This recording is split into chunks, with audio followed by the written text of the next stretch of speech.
Elul, Shalom Uracha. Nous avons mentionné hier l'importance et la coutume d'écouter le shofar durant tout le mois de Elul. Et nous avons précisé que les sources étaient très lointaines, c'était inspiré du Pirkei de Rabbi Eliezer. Et si on regarde bien les sources donc, de cette takana, d'écouter le shofar, nous pouvons trouver un détail très intéressant. Si on regarde le Rosh ou le Mordechai, et également le Shulchan Aruch du Rama, il écrit clairement que la coutume était d'écouter le shofar après la tfila, après Shacharit, ou bien dans certains rites après Ma'ariv. Donc, l'important c'était d'écouter le shofar après une tfila qui était faite en public. C'est vrai qu'on n'a pas de source très claire qui précise le mot public, mais ça se laisse entendre de toutes les sources, du Rosh, du Mordechai, du Tour et du Rama, que ça se passait en public.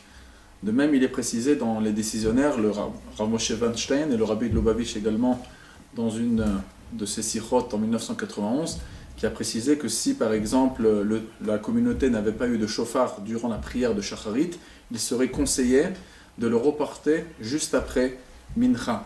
Mais ça laisse tout le temps sous-entendre l'importance d'écouter le shofar en public.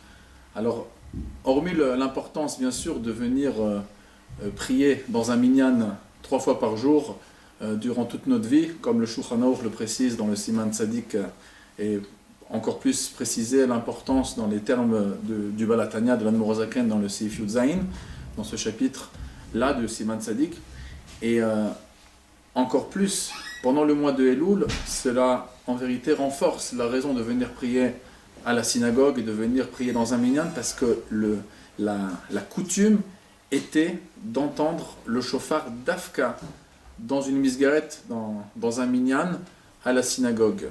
Et comme je l'ai dit, la source première était le Pirkei de Rabbi Eliezer qui précise que le shofar, lorsque Moshe Rabbeinu était monté pour chercher les deuxièmes tables de la loi, c'était justement sonné dans tout le Machané, dans tout le camp du Ham Israël.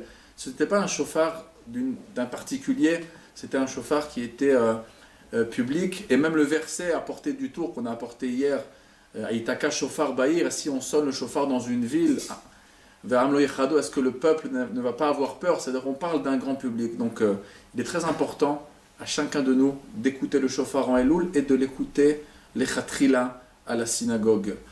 Et pas comme certains par exemple peuvent le penser, de prier dans le minyan, et si on est un petit peu pressé, on part à la maison à l'avance et on sait qu'on peut sonner nous-mêmes le shofar. Non, il est très important de l'écouter spécialement à la synagogue.